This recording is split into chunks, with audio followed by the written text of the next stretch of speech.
살면서 여름이 이렇게 길게 가는 건 처음인 것 같아요. 저는 우리나라 사계절 중에 여름을 가장 싫어합니다. 왜냐하면 제가 태어난 게 여름인데 그때 저희 부모님이 저를 버리셨거든요. 그리고 이후에 남편과 헤어진 것도 여름이라는 계절이었어요.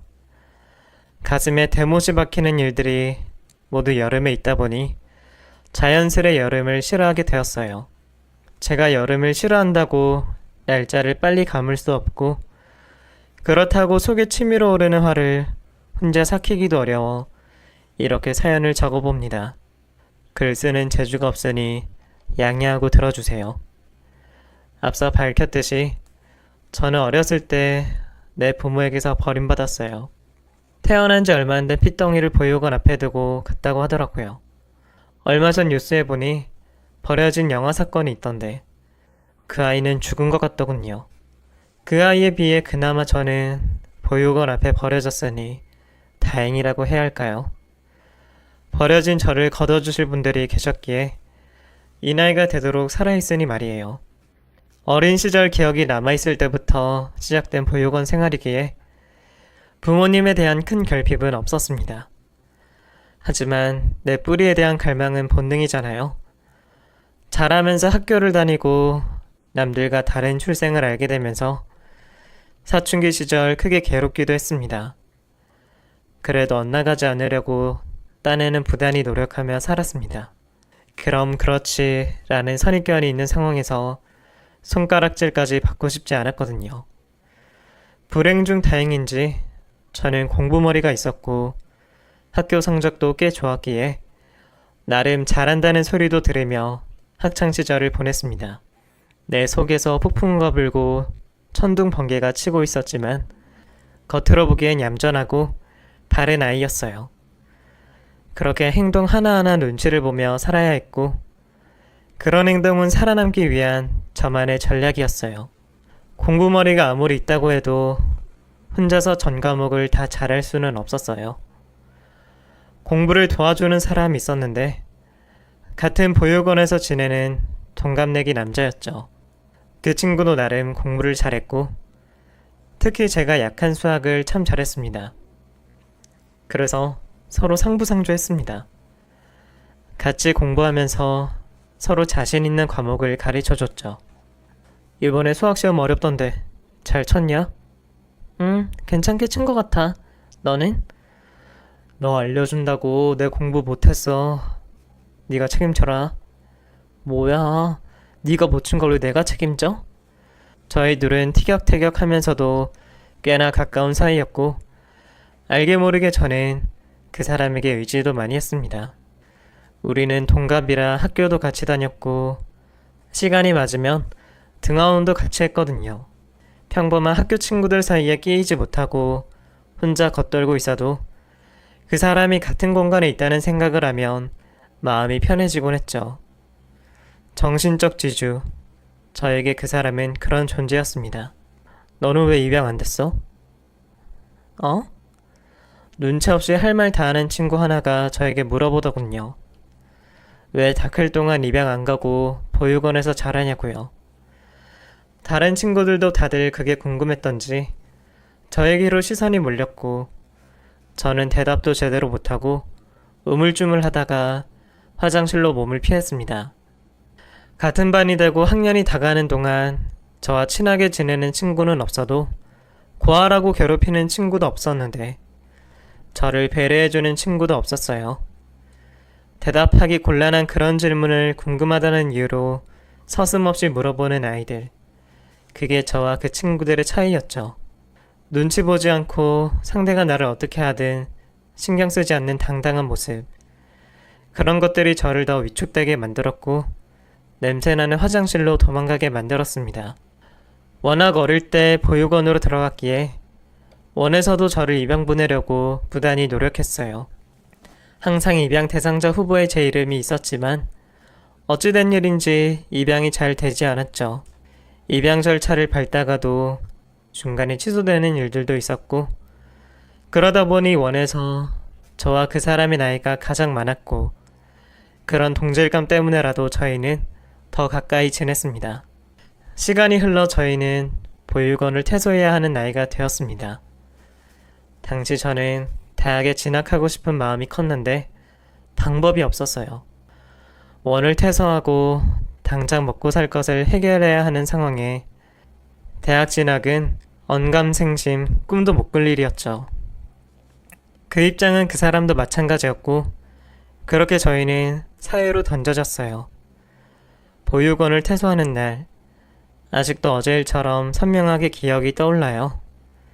친부모는 아니지만 부모님처럼 의지하고 지냈던 원장님과 선생님들, 그들과 마지막 인사를 나누며 얼마나 울었는지 모릅니다. 앞으로 살 것도 막막했지만 이별하는 순간이 더 힘들고 무섭고 그랬습니다. 어딜 가든 밥 잘 챙겨 먹고 네 몸은 네가 소중히 다뤄야 한다. 알았지? 네, 선생님. 너무 보고 싶을 거예요. 그래, 그동안 이렇게 잘 자라줘서 고맙고 또 고생했다. 수연아, 앞으로도 여기서 했던 것처럼 하면 돼. 알았지? 오랜 기간 함께 보고 지낸 원장 선생님과 한참이나 부둥켜 안고 울었습니다. 같이 한 방에서 지냈던 동생들도 눈물 콧물 범벅인 얼굴로 마지막 인사를 나눴고요. 발길이 떨어지지 않는 그곳을 그렇게 등 돌려 떠나왔습니다. 저에게는 친부모, 친동생과 매한가지인 그들과 가슴 아픈 생 이별을 했습니다. 그때 얼마나 힘들었는지 모릅니다. 태어나서 한 번도 혼자 있은 적이 없었는데 앞으로 혼자 살아내야 하는 세상이 또 얼마나 무섭던죠. 그렇게 눈물의 홀로 서기가 시작되었습니다. 당장 먹고 살 것이 급했기에 저는 아르바이트를 시작했습니다.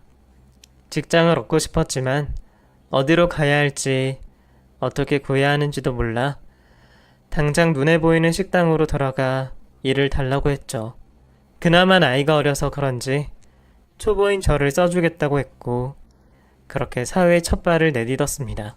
보육원에 있을 때도 선생님들을 도와 잡일을 많이 해봤지만 식당에서 일을 하는 것과는 천지 차이였어요. 빨리빨리 하라는 주인의 등살에 무거운 그릇들을 옮기며 대기도 하고 베이기도 하며 힘들게 일을 했죠. 돈을 번다는 건 이런 거구나. 그때 많이 느꼈던 것 같아요. 어린 나이에 부모 없이 컸다는 것도 다 알게 된 주인들은 저를 참 무시하고 그랬습니다.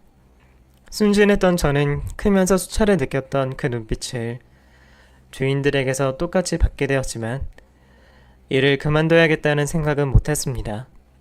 그런 멸시나 무시보다 더 중요한 게 먹고 사는 일이었으니까요. 힘들게만 했던 일들도 어느 정도 시간이 흐르고 적응이 되니 할만해졌습니다. 그쯤 보육원을 퇴소할 때 같이 나왔던 그 사람에게서 연락이 왔죠. 잘 지내고 있냐? 나 여기 있는 건 어떻게 알았어? 지나가다가 너 보이더라고. 보육원 동네랑 가까워서 멀리 못 갔구나 싶더라. 그랬구나. 너는 요즘 어떻게 지내? 그럭저럭. 야, 너 왜 울어? 안 울어.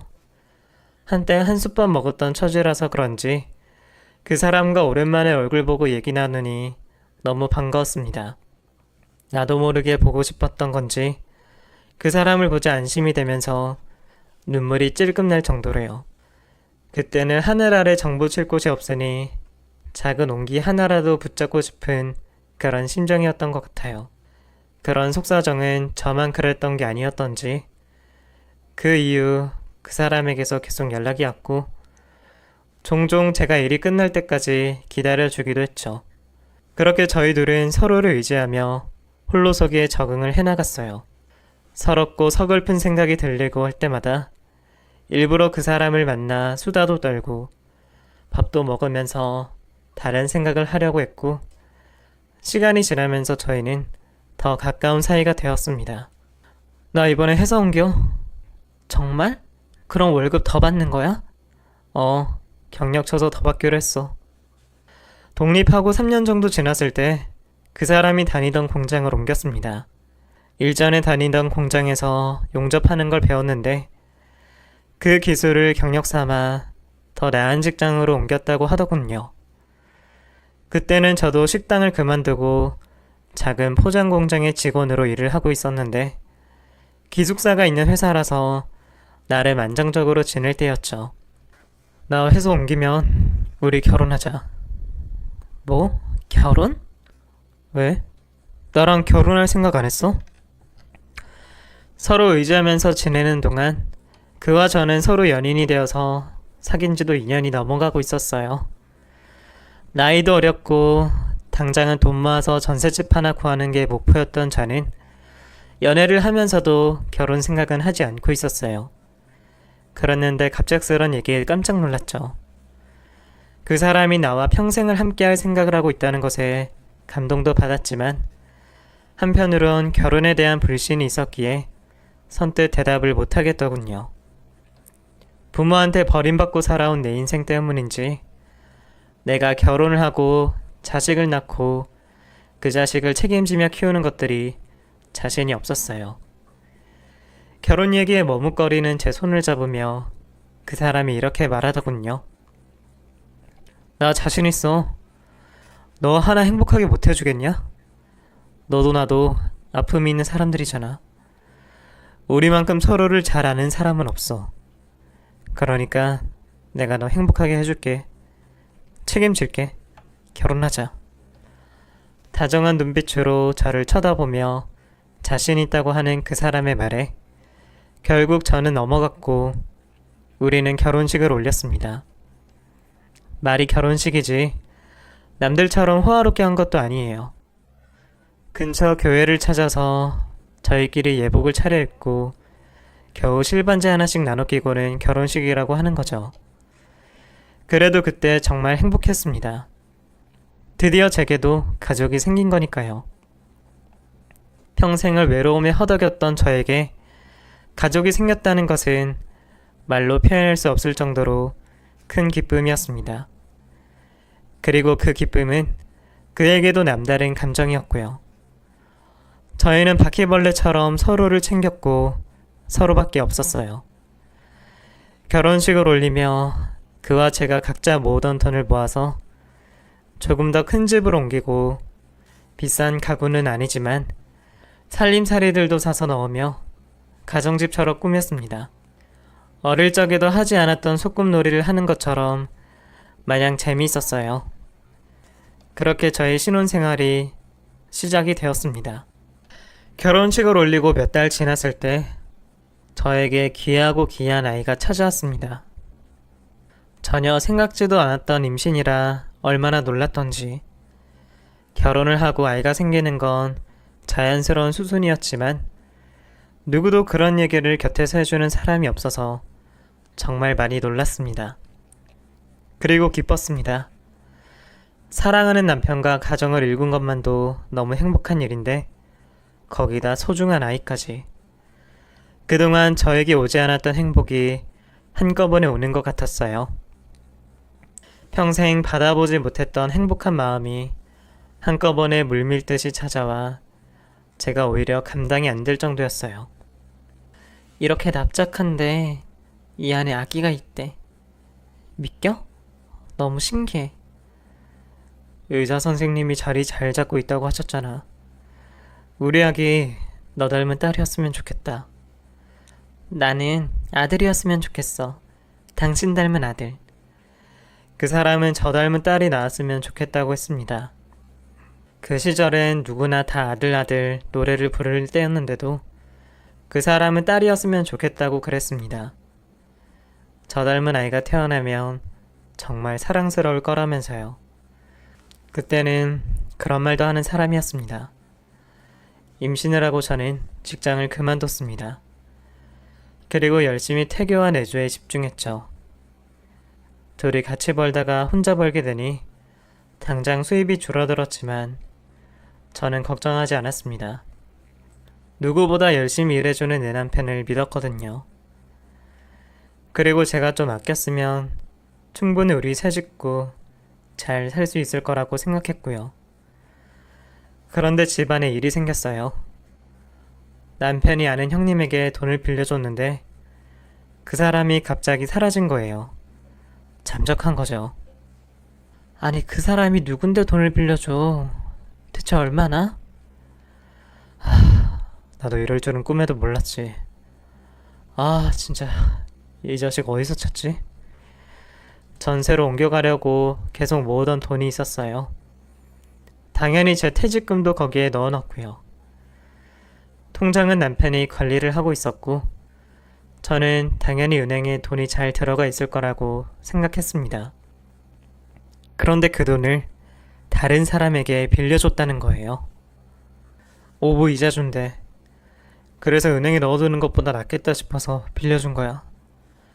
매달 그거라도 받으면 아기 기저귀 값으로 하려고. 이자를 많이 쳐준다고 빌려달라고 해서 그렇게 했다는 남편 말에 속이 너무 상했습니다. 그 돈이 어떤 돈인데 아무것도 없는 상태에서 한 푼, 두 푼 모으고 모아서 만든 목돈이었습니다. 제 퇴직금조차 고스란히 들어있는 돈을 이자의 욕심이나 빌려줬다고 하니 기가 찰 노릇이었죠. 그렇다고 본인이 더 속상해하며 하루하루 술로 버티는 사람에게 계속 닥달할 수도 없고 경찰에 신고도 했지만 이 질 나쁜 형님이라는 작자가 잠적을 했으니 언제 잡을 수 있을지 기약이 없더군요. 그 일이 터졌을 때도 오늘처럼 더운 여름이었습니다. 막달이 가까워 몸은 무겁고 집안에 고물 선풍기 하나에 의지해 버티는데 정신적인 충격까지 더해져 정말 못 견디겠더군요. 무엇보다 악착같이 모았던 돈이 전부 사라졌다는 것이 너무 힘들었습니다. 미안해. 내가 입이 10개라도 할 말이 없다. 무슨 수를 쓰든 그 돈 다시 찾아올게. 다니는 공장에 일이 많아서 쉬는 날도 반납하고 일하러 가는 사람이 무슨 시간이 있어서 그 작자를 찾아오겠어요. 저도 배가 불러 어디 다니기 힘들고 믿을 건 경찰밖에 없었고 얼른 이 일을 해결해 주길 기다리는 수밖에 방법이 없었습니다. 애타는 마음에 하루가 멀다 하고 경찰서에 전화도 하고 형사를 찾아가 봤지만 찾으면 연락을 주겠다는 말만 돌아왔습니다. 제 돈을 찾아주는 일 말고도 더 급한 일들이 많다면서요.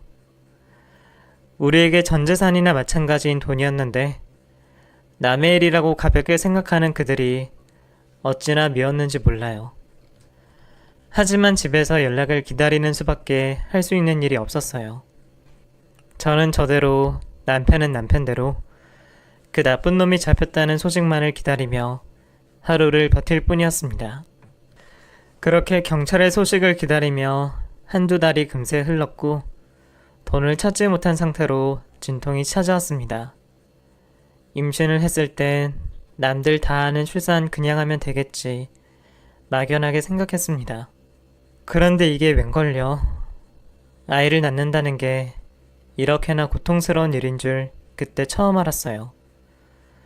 엄마라도 있었다면 혹은 시어머님이라도 있었다면 낯선 경험에 대해 알려주실 수도 있었을 텐데 아무것도 모르고 생으로 출산을 하게 됐으니 놀랄 수밖에요. 장장 30시간을 진통하고 아이를 드디어 낳았어요. 아이는 알고 있던 대로 딸이었고 손가락 10개, 발가락 10개를 가진 아주 예쁜 아이였습니다. 낳을 때는 정말 너무 고통스럽고 힘들었지만 그 작은 핏덩이를 보는 순간 제 눈에는 눈물이 흘러내렸습니다.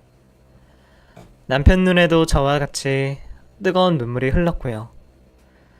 저희에게 자식이라는 것은 정말 특별한 존재였고 목숨과도 바꿀 수 없는 그런 아이였어요. 요즘은 아이를 출산하고 조리원 같은 곳에서 몸조리도 하고 그러던데 당시 저에게는 몸조리를 할 그런 게 없었어요. 조리원 같은 것도 없었고 아이를 대신 봐줄 어른도 없었으니까요. 병원에서 퇴원해 집으로 곧장 와서부터 육아는 시작되었습니다. 그 작은 아이의 배를 채워주기 위해 밤잠은 포기해야 했고 기저귀 빨래며 이불 빨래는 오롯이 제 몫이었어요. 그나마 한겨울이 아닌 게 다행이었죠. 잠도 못 자고 아이를 돌보는 시간이 계속되었지만 제 출생이 특이해서인지 저는 전혀 힘들지 않았어요. 예쁜 내 아기, 금이야 오기야, 울음이 터질러 치면 그 울음을 멈추게 하겠다고 고군분투하며 아이를 키웠습니다. 그나마 그렇게 신경 쓸 곳이 있으니 잃어버린 돈 생각도 안 나고 오히려 더 좋더군요. 남편이 벌어다 주는 돈이 있으니 생활은 가능했기에 그나마 마음이 편할 수 있었어요. 제가 아이에게 온통 신경을 쓸 동안 남편인 그 사람은 여전히 표정이 어두웠어요. 얼른 돈을 찾아야 하는데 경찰에선 깜깜무소식이었고 들리는 말에는 그 작자가 여러 색의 돈을 등쳐먹고 해외로 밀항했다는 소리도 들리고 그랬거든요. 정황상 돈을 못 찾을 확률이 더 높았어요. 나 오늘부터 퇴근 후에도 일할 거야. 뭐?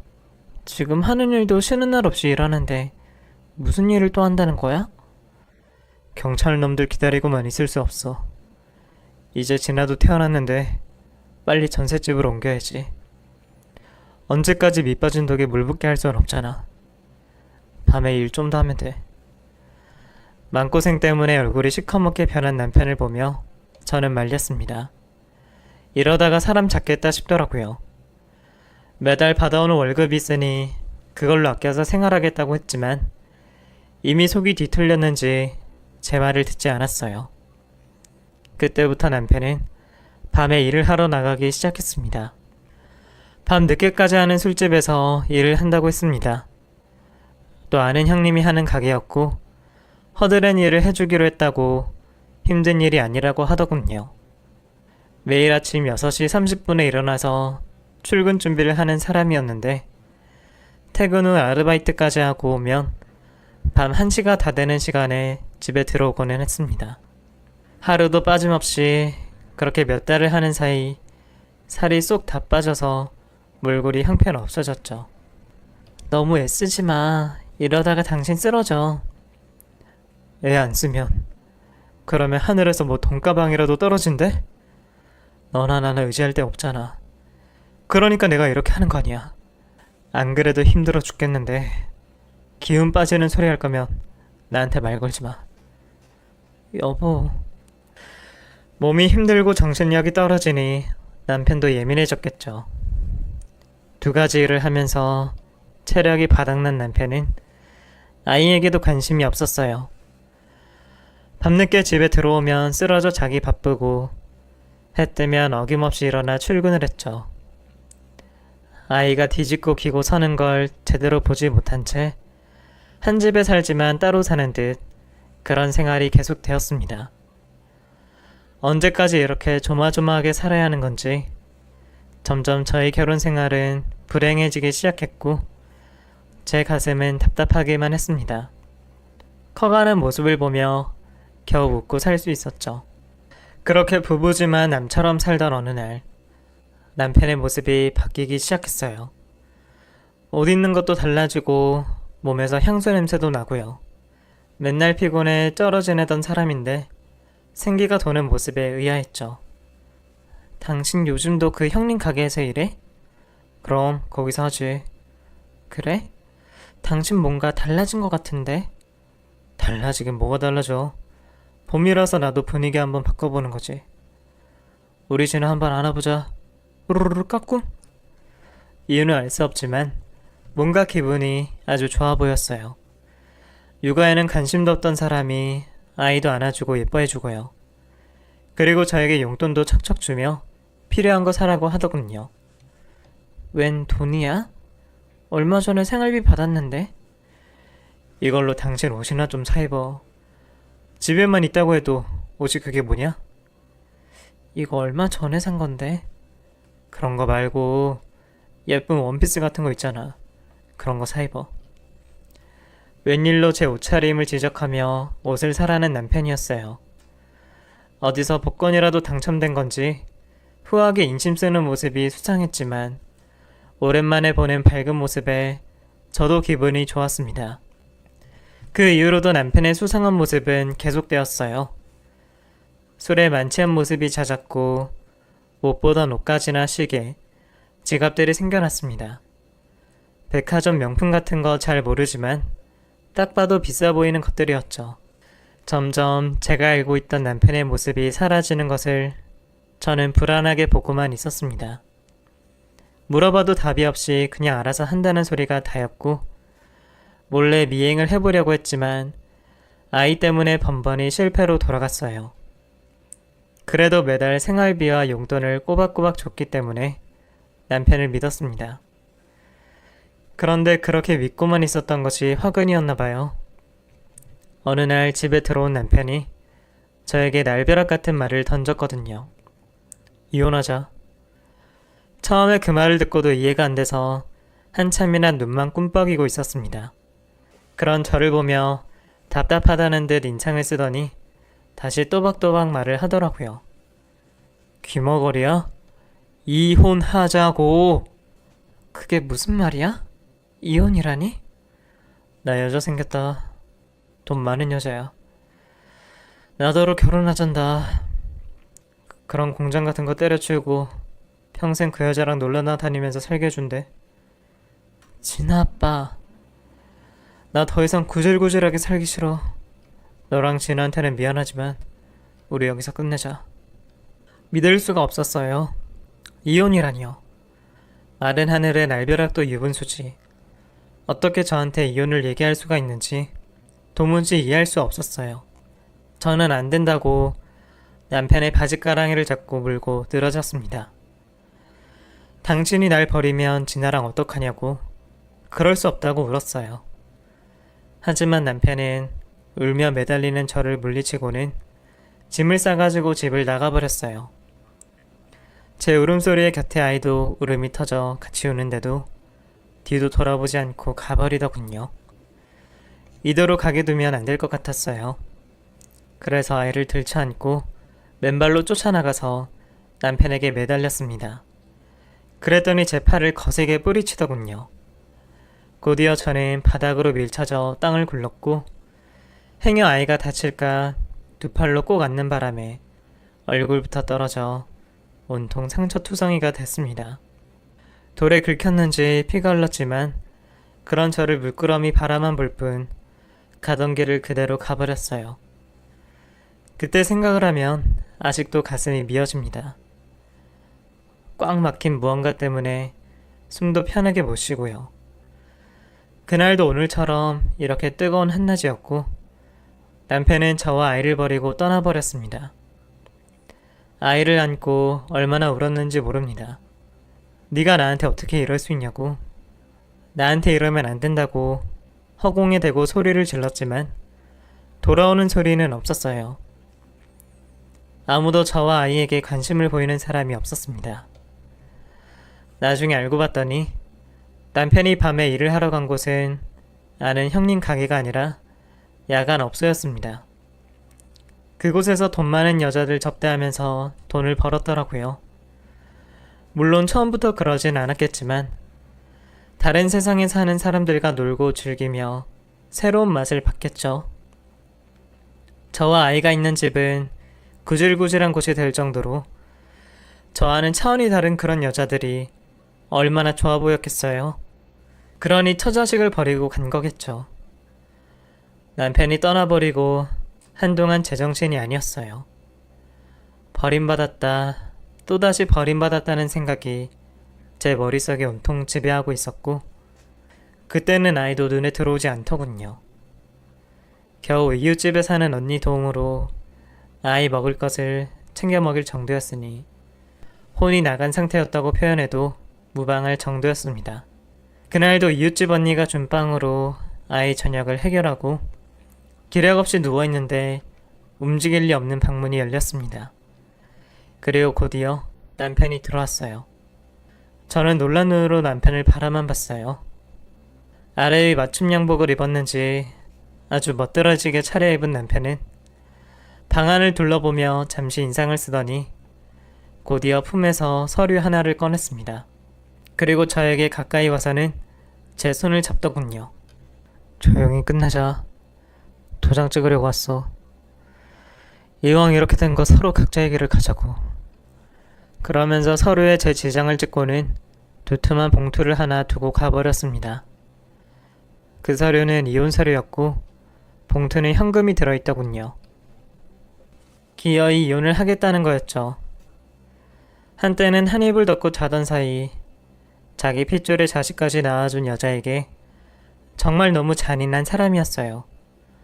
어떻게 이렇게까지 할 수 있는지 저는 아이를 끌어안고 한참 동안 뜨거운 눈물을 흘렸습니다. 배신감이 치가 떨려 몸부림을 쳤습니다. 그렇게 몇 시간이고 속에 든 것을 다 토해냈습니다. 한참 뒤 정신이 들고 모두 다 정리하자 마음먹었어요. 한 번 버림받아봤는데 두 번이 대수냐 하며 저 자신을 다독였죠. 나에게는 아이가 있었고 그것만으로 제가 세상을 살아갈 이유가 충분하다고 그렇게 수없이 되뇌이며 마음을 단단히 먹었습니다. 살던 집은 정리하고 이사를 했습니다. 그 인간과 같이 살았던 그 집에서 도저히 못 살겠더라고요. 아이와 둘이 지낼 작은 방을 하나 얻고 일자리를 찾아다녔습니다. 그 인간이 주고 간 얼마의 돈이 있었지만 그것만 믿고 있을 수는 없으니 아이를 데리고 일을 할 수 있는 곳을 찾아야 했습니다. 하지만 아이를 데리고 일을 할 만한 곳을 찾기란 쉽지 않았습니다. 어느 누가 돈 주고 부리는 사람 형편까지 봐주며 일을 시키겠어요. 딸린 아이를 보며 퇴짜를 놓기 일쑤였고 그나마 사정사정해서 겨우 구한 곳은 막창 손질을 하는 곳이었죠. 막창구이 가게에 막창을 납품하는 곳이었는데 손질을 맡아서 하는 곳이었죠. 돼지 내장이 곳곳에 있고 냄새도 역한 곳 구석에 아이를 두고 저는 일을 했습니다. 아이는 놀잇감도 없는 그 구석에 앉아 지 애미가 일하는 모습을 묵묵히 바라만 보고 있었고 저는 잔뜩 쌓인 내장들을 손질한다고 여념이 없었어요. 이렇게까지 살아야 하나 저 자신에게 수없이 했던 질문입니다. 아이에게 너무 미안해서 일하면서도 몇 번이나 울컥해 울음을 삼키며 이 질문을 끊임없이 했습니다. 너무 괴로웠습니다. 살고 싶지 않았어요. 불행했습니다. 매일매일 그런 날이었어요. 결국 저는 몇 달 버티지 못했습니다. 아이를 데리고 일거리를 찾아도 얼마 못 가 잘리기 일쑤였고 일도 제대로 할 수 없었어요. 그렇다고 방 안에 애를 가둬놓고 나갈 수는 없어서 차마 그렇게는 할 수 없어서 도저히 어떻게 살아야 할지 모르겠더군요. 마침내 저는 다 내려놓기로 했습니다. 주변을 정리하고 가방 하나만 챙긴 채 아이를 데리고 떠났습니다. 그리고 도착한 곳은 강이었습니다. 더 이상은 버틸 수가 없었고 이제는 편해지고 싶었어요. 그래서 못난 결심을 하고 말았죠. 이제 태어나 세상을 자기의 지대로 살아본 적도 없는 아이에게 정말 미안하지만 아이 혼자 세상에 남겨둘 수 없었어요.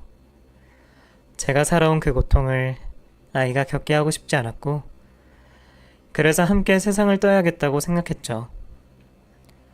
물살이 센 강에 도착해 멍하게 흐르는 물을 쳐다봤습니다.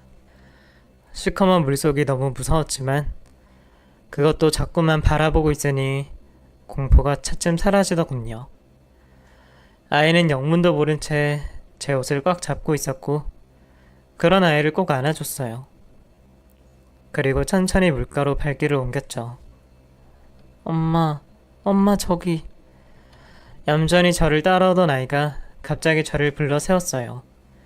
그리고 어딘가를 손짓으로 가리키더군요. 저는 무의식적으로 시선을 옮겼고 눈에 들어온 장면에 깜짝 놀랐습니다.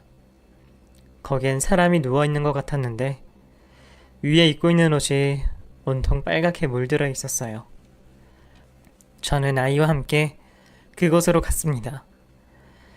역시나 사람이었고 남자였습니다. 어디서 다쳤는지 피를 많이 흘린 것 같았어요. 코끝에 손가락을 대보니 희미하게 바람이 느껴졌고 저는 바로 119에 신고를 했습니다. 죽으려고 그 강을 찾았던 것도 잊어버리고 당장 그 사람을 병원으로 옮겨야 한다는 생각에 그리한 행동이었습니다. 곧이어 도착한 119 구급대를 타고 함께 병원으로 이동했고 그 사람은 다행히 늦지 않게 치료를 받을 수 있었어요. 죽음 끝에서 만난 이 사람이 바로 저의 두 번째 인연이 된 사람입니다. 그날 저희 덕분에 병원으로 이송되어 치료를 받은 그 사람은 어느 조직의 두목이었고 세력 다툼으로 패싸움을 하다가 도망쳤는데 우연히 저희가 발견을 해서 목숨을 구한 거였죠. 상처가 심각해 치료를 하는 동안 한동안 의식이 없었어요. 어쩔 수 없이 제가 보호자를 해줬죠. 죽으려고 그 강을 찾은 거였지만 막상 죽음을 앞둔 사람을 보니 살려야 된다는 생각이 먼저 들어서 나도 모르게 한 행동이었습니다. 덕분에 그 사람과 인연이 닿게 되었죠. 저는 그의 치료가 끝날 때까지 보살펴줬고 그가 무사히 태어나는 것까지 지켜봤습니다. 고마워요. 아니에요. 빨리 회복하셔서 다행입니다. 수현 씨 아니었다면 이 세상 사람이 아니었을 거예요. 이 은혜 평생 갚겠습니다. 그런 말씀 마세요. 사실 저도 용재 씨 덕분에 목숨을 구한 거나 마찬가지예요. 저도 딸아이 키우면서 다시 살아보려고요. 고마워요. 그 사람은 자신의 목숨을 구해줬다며 감사 인사로 저와 아이가 살 아파트를 하나 마련해줬어요. 너무 과하다고 거절했지만 자기가 가진 돈이 많다며 별거 아니니 받아달라고 하더군요. 몇 번을 거절해도 받으라고 하니 별 수 없이 그 아파트에서 아이와 살게 됐습니다. 그렇게 집이 생겨버렸어요. 아이는 처음 살아보는 아파트에 신이 났고 저도 편한 아파트 생활에 너무 감동을 받았습니다. 평생 이런 곳에는 살지 못할 거라고 생각했는데 어떻게 이런 일이 다 있나 싶더군요. 그거 외에도 그 사람은 저희 모녀 주변을 맴돌며 우리에게 필요한 것들을 지원해줬어요. 아빠가 없는 아이에겐 아빠가 되어주기로 하고 계절별로 생활에 필요한 것들을 말하지 않아도 미리 구해주고는 했죠. 그런 그가 정말 너무 고마웠어요. 내 부모에게도 받지 못했던 관심을 생판 남에게 넘칠 정도로 받고 있으니 이게 무슨 복인가 싶을 정도로요. 그러던 어느 날 아이의 생일에 함께 저녁을 먹고 아파트 근처에서 다 같이 산책을 잠시 했습니다. 선선한 가을바람을 맞으며 앞서 뛰어가는 아이를 흐뭇하게 보고 있는데 그 사람이 어렵게 말을 꺼내더군요. 나 소연 씨한테 마음이 있습니다. 알고 있어요. 소연 씨는 그런 마음 없다는 것을요. 내 마음 받아주지 않아도 괜찮습니다. 지금처럼 두 사람 곁에 머무는 것만으로도 나는 만족합니다. 갑작스런 그의 고백에 저는 깜짝 놀랐어요. 전혀 모르고 있었던 것은 아니었지만 별 볼 일 없는 저라서 그 마음이 금세 식을 거라고 생각했습니다. 하지만 그 말을 하는 그의 눈빛은 아주 진지했고 말투는 진솔했습니다. 아무리 봐도 지나가는 느낌이 아니었어요. 순간 덜컥 겁이 났어요. 나도 이 사람에게 호감이 없는 건 아니었지만 또 나중에 버림받을까봐 그게 너무나 두려웠어요. 한번 버림받아 상처 입은 가슴은 절대로 두 번째는 안 된다고 소리치고 있었죠. 저는 그의 고백을 들은 뒤로 그와 거리를 뒀습니다. 아이를 보러 오면 제가 자리를 피하고 함께 뭘 하자고 해도 안 된다고 거절을 했죠. 그도 제가 왜 그러는지 눈치를 챘는지 그 이상 다가오지 않았고 그렇게 13년의 시간이 흘렀습니다. 아이는 드디어 20살이 되어 아름다운 아가씨로 자라났죠. 공부도 꽤 잘해서 머리도 명석해 유명한 대학으로 진학도 했고요. 물론 그 모든 뒷바라지에 그 사람이 지원이 있었고 여전히 그는 저희 모녀를 돌봐줬습니다. 아이의 고등학교 졸업을 기념하는 자리에서 그와 함께 식사를 했습니다. 이렇게 예쁘고 자랑스럽게 자랄 아이를 10수년 전 그 강물에 함께 들어갔다면 얼마나 원통했을까 싶어 눈시울이 금세 붉어졌죠. 해맑게 웃는 아이를 저처럼 사랑스러운 눈빛으로 쳐다보고 있는 그 사람에게 너무나 고마웠어요. 저는 자리에서 조용히 일어나 그에게 허리 숙여 인사를 했습니다. 덕분에, 용재씨 덕분에 저희 모녀 이렇게 번듯하게 살 수 있었어요. 정말 너무 고마워요. 아이, 왜 이러세요? 아니에요. 제가 한 게 뭐가 있다고요? 아이, 엄마. 나 졸업해서 너무 좋은데 왜 울고 그래? 울지 마요. 그래, 그래. 안 울게. 우리 앞으로도 웃으면서 그렇게 살자. 응? 꿈만 같았습니다. 나에게도 이렇게 웃을 수 있는 날이 왔다는 게 너무나 신기했어요. 그리고 나에게 넘치는 관심과 보살핌을 준 이 사람을 만나게 된 것도 하늘이 도운 것이라 생각이 들었고요. 이 모든 게 그냥 이루어진 것은 아닌 것 같아 너무나 감사했어요. 울고 웃었던 식사 자리가 끝이 나고 저와 그 사람은 단둘이 산책을 했습니다. 그리고 조심스레 물었죠. 혹시 아직도 저에게 마음이 있으세요? 여전히 그 사람은 혼자 지냈고 아이가 자라는 동안 한 번도 곁에 여자를 둔 적이 없었습니다. 그래서 용기를 내서 물어봤죠. 예상하지 못한 질문이었던지 그 사람은 깜짝 놀라 저를 쳐다보더군요. 그리고 가만히 고개를 끄덕였어요. 그날 저희는 서로의 마음을 확인하고 결혼을 하기로 결정했습니다. 그를 만난 지 15년 만에 드디어 부부의 연으로 이어지게 된 거죠. 그렇게 저는 두 번째 결혼 생활을 하게 되었고 일편담신 저만 바라봐주는 그 사람을 만나 행복한 시간을 보내게 되었습니다. 그 사이 아이도 대학을 졸업하고 직장인이 되었고 결혼을 약속하고 사귀는 사람도 생겼죠. 그 작고 여리던 아이가 언제 이렇게 어른이 되어서 결혼 이야기도 하게 되었는지 전 남편에게 버림받고 힘들게 살아온 지난 시간들이 마치 꿈같이 여겨질 정도로 다 지난 일이 되어 있었습니다. 지금의 남편도 저와 결혼하면서 몸담고 있던 조직을 떠났고 평범하게 살아가는 일상이 너무나 행복했습니다. 내 인생 이렇게 좋아도 되나 싶을 정도로 읽고 싶지 않은 그런 하루하루를 보내고 있었죠. 딸아이는 만나는 사람과 결혼을 하고 싶다고 했고 익히 사람 됨됨이를 봐왔던지라 흔쾌히 허락을 했습니다. 사돈이 될 집안 어른들도 모두 점잖은 분들이라 저희 딸을 정말 많이 예뻐해 주셨고 사이 될 사람은 두말하면 잔소리였죠. 그만큼 딸아이를 아껴주는 사람이었어요. 저는 팔자가 워낙 사나워 전 남편에게 버림도 받았지만 우리 딸만은 나 닮지 않기를 정말 간절히 바라고 또 바랬어요. 그래서 결혼식 준비를 하면서 뭐 하나 부족함 없이 해주려고 신경을 많이 썼죠. 그렇게 바쁜 나날을 보내고 있는데 모르는 번호로 전화가 한 통 걸려왔습니다. 여보세요? 여보세요? 말씀하세요. 저기 혹시 김수현 씨 전화 맞습니까? 네, 제가 김수현인데 당신 누구야? 수화기 넘어 들리는 목소리가 익숙했습니다. 아주 오래전에 들어본 적이 있는 익숙한 소리. 잊을래야 잊을 수 없는 그 목소리. 바로 전 남편이었어요. 저는 전 남편의 목소리인 것을 알고 있었지만 아는 체를 하지 않았어요. 손이 부들부들 떨렸지만 애써 진정시키며 전화를 끊고는 바로 수신 차단을 했죠. 제발 다시는 전화가 오지 않기를 정말 바랬는데 소용이 없더군요.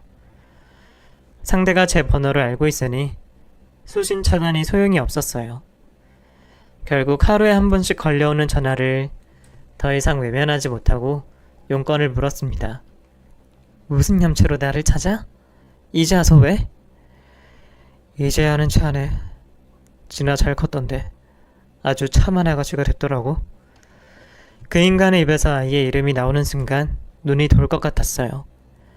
감히 내 딸 이름을 그 더러운 입에 올리다니 피가 거꾸로 솟는 기분이 들었죠. 저는 그에게 소리를 고래고래 질렀어요. 다시는 나타나지 말라고, 내 딸에게 접근하지 말라고 하면서요. 하지만 저 따위는 무서워할 인간이 아니었습니다. 겁도 없이 우리 집을 찾아와 기어이 저와 대면을 하더군요.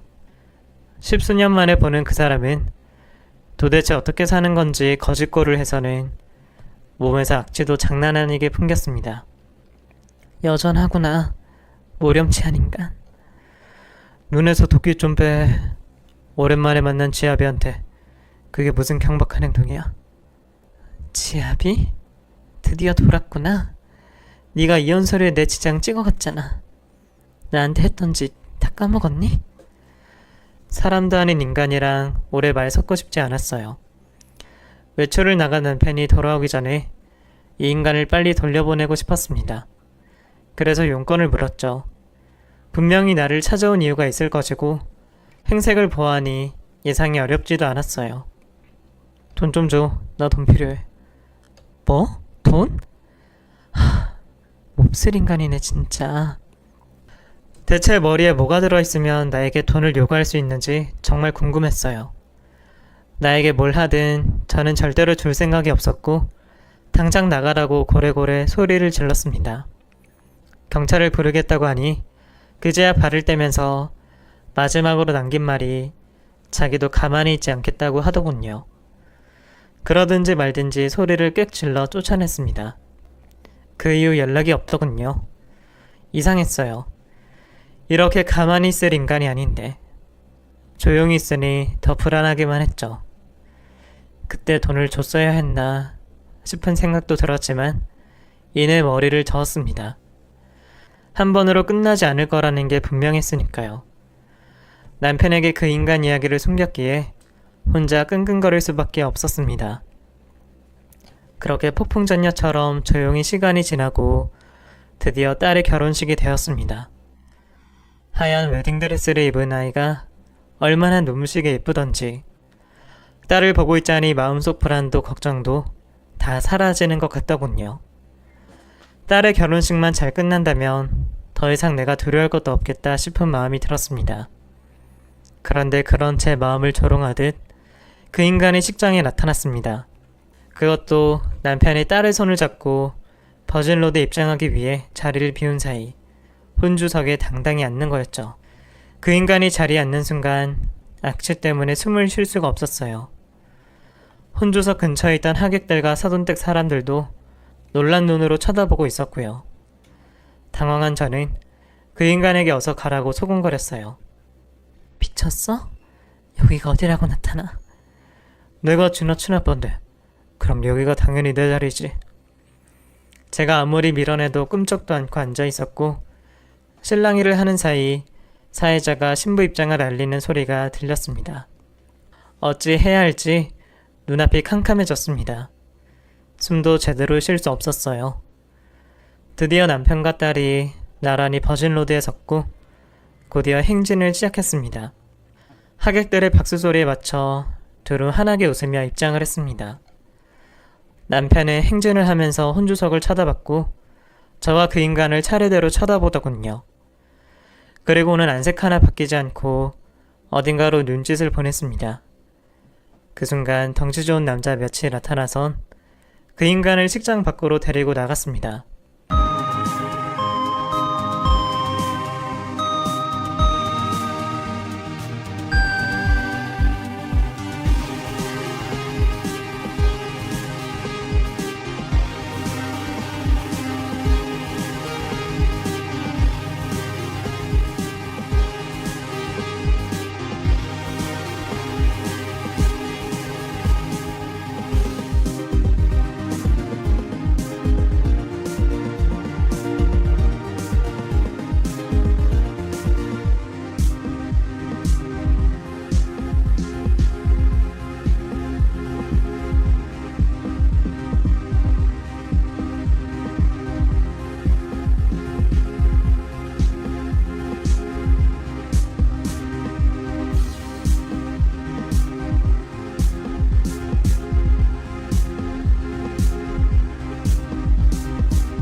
어떻게 했는지 소음 한 번 나지 않고 순식간에 일어난 일이었죠. 놀란 저는 우선 진정하고 결혼식이 진행되는 걸 살폈습니다. 놀랐지만 딸의 결혼식이 무사히 끝나는 게 우선이었으니까요. 다행히 이후로는 다른 돌발 상황 없이 식이 무사히 끝났습니다. 패백도 끝이 나고 스위스로 신혼여행을 떠나는 아이를 배웅까지 하며 결혼식이 끝이 났어요. 한복을 벗으며 그저 편하게 숨을 돌릴 수가 있었어요. 그리고 남편에게서 사실대로 말을 해야겠다고 생각하고 입을 뗐죠. 아까 놀랐죠? 여보, 당신이 놀랐지? 심장마비 오는 줄 알았어요. 그 사람 지나 친부예요. 미리 말하지 못해서 미안해요. 사과하는 저를 남편은 가만히 쳐다보며 손을 잡아줬습니다.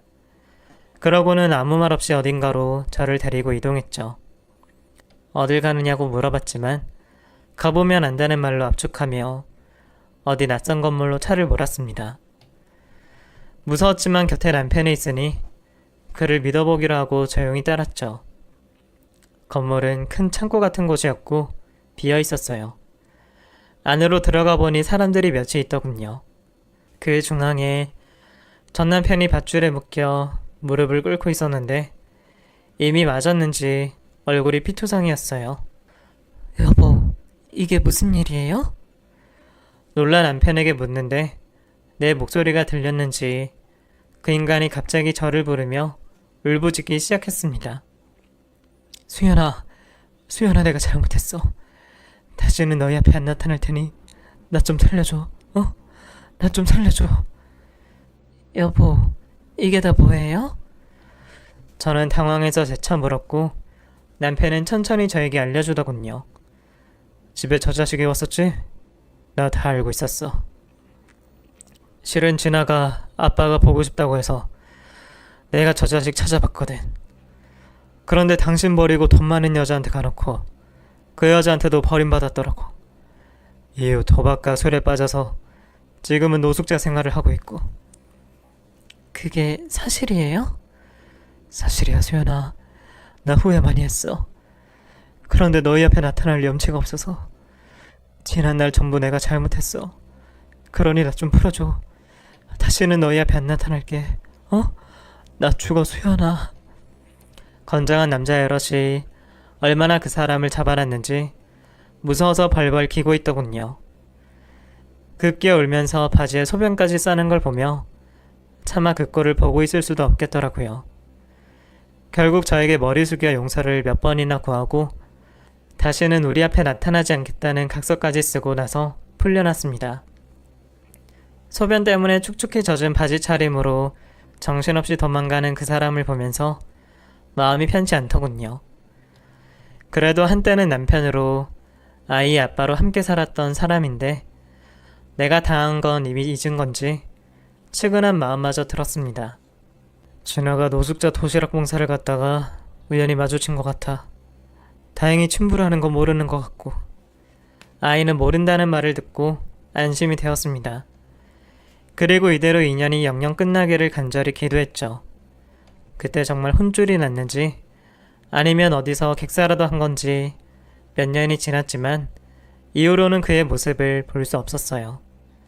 그리고 저와 딸은 각자의 가정을 일구며 하루하루 행복하게 보내고 있고요. 지난 날을 돌아보면 지금의 남편 덕분에 사람처럼 살 수 있었어요. 그리고 그 인간에게 복수도 할 수 있었고요. 정말 다시 없을 그런 은인이라고 생각하며 열심히 사랑하고 살고 있습니다. 잊고 싶지만 지난 상처들은 없어지지 않고 오늘처럼 끈질기게 머릿속에 떠올라요.